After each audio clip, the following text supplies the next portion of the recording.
Cricketer আসবে যাবে, তবে পঞ্চপাণ্ডবের মতো কেউ আসবে না। সাকিবের মতো অলরাউন্ডার নেই, তামিমের মতো নির্ভরযোগ্য ওপেনার নেই, যার ক্যাপ্টেন্সির কোনো তুলনা হতো না সেই মাশরাফির জায়গায় আছে আনকোরা মেহেদী হাসান মিরাজ। মুশফিকুর রহিম ও মাহমুদুল্লাহ রিয়াদদের জায়গাগুলো কেউ পূরণ করতে পারছে না। আসলে জায়গাগুলো পূরণ হবার মতোই না। পঞ্চপাণ্ডবের এই অভাবটা রয়ে যাবে সবসময়। বছরের পর বছর ধরে তারা দেশের ক্রিকেটকে সম্মানজনক অবস্থায় রেখেছিলেন। তারা বিদায় নেবার পর বাংলাদেশ সেই সম্মানটুকুও হারাতে বসেছে। পঞ্চপাণ্ডব কিভাবে দেশের ক্রিকেটে অবদান রেখেছিলেন বিস্তারিত জেনে নিন। প্রথমেই সাকিব আল হাসান। সাকিব ছিলেন দলের আসল খুঁটি না বলে তাকে দেশের ক্রিকেটের ত্রাণকর্তা বললেও ভুল হবে না। বছরের পর বছর ধরে একটা ভঙ্গুর দলকে তিনি টেনে নিয়ে গেছেন, হাল ধরেছেন ম্যাচের পর ম্যাচ, সিরিজের পর সিরিজ। একজন অলরাউন্ডার হলেও সাকিবকে আলাদা আলাদাভাবে দেশের সেরা বোলার ও সেরা ব্যাটার হিসেবে বিবেচনা করা হয়। এতেই পরিষ্কার লাল সবুজের ক্রিকেটে তার প্রভাব ঠিক কতখানি ছিল। প্রতিপক্ষ যত কঠিনই হোক, সাকিব ব্যাটে বলে পারফর্ম করতেন। কখনো চমকপ্রদ সিদ্ধান্তেও ম্যাচের গতিপথ পাল্টে দিতেন।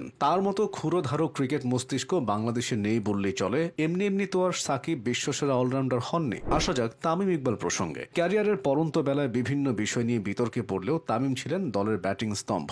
ব্যাটিংয়ে বাংলাদেশের যত রেকর্ড তার বেশিরভাগই এসেছে তার হাত ধরে। সর্বোচ্চ রান, সর্বোচ্চ সেঞ্চুরি এবং সর্বোচ্চ 50-তে তার নামটাই বারবার উচ্চারিত হয়। ওপেনিংয়ে নেমে তিনি এক পাশ আগলে রাখতেন, ইনিংসটাকে যতটা সম্ভব লম্বা করতেন। এতে করে তখন হুড়মুড়িয়ে উইকেট পড়ার প্রবণতা তৈরি হতো না। তামিমের স্লো খেলা নিয়ে মাঝে সাঝে সমালোচনা হলেও দলের প্রয়োজনে তিনি দ্রুত রানও তুলতেন। ক্যারিয়ারের শুরুতে অতি আক্রমণাত্মক ব্যাটিং দিয়ে হইচই ফেলে দেওয়া তামিম পরে পরিণত হয়েছেন। তার সময়কালে বাংলাদেশের ওপেনিং জুটি নিয়েও চিন্তা করতে হতো না। একটা সময় চিন্তা করতে হয়নি ক্যাপ্টেন্সি নিয়েও, তখন মাশরাফি ছিলেন দলের দায়িত্বে। বাংলাদেশ ক্রিকেটে ম্যাচের অধিনায়কত্ব ছিল আশীর্বাদের মতো। তার নেতৃত্বে বৈশ্বিক অঙ্গনে দলটা কিছু সমীহ আদায় করতে পেরেছিল। খেলেছিল বিশ্বকাপের কোয়ার্টার ফাইনাল, চ্যাম্পিয়ন্স ট্রফির সেমিফাইনাল, সিরিজ হারিয়েছিল শক্তিশালী ভারত, পাকিস্তান ও সাউথ আফ্রিকাকে। মাশরাফি ছিলেন গভীর সমুদ্রে ছুটে চলা জাহাজের দক্ষ নাবিকের মতো। 2014 সালে টানা হারে যখন খাদের কিনারায় বাংলাদেশ, তখনই অধিনায়ক হিসেবে তার আগমন। এরপর একে একে বহু দলীয় সাফল্যে তিনি নেতৃত্ব দিয়েছেন। বোলার হিসেবে তো ম্যাচের খ্যাতি ছিল অন্যরকম। চোটে না পড়লে তিনি হতে পারতেন আরো অনেক গৌরবের অংশীদার।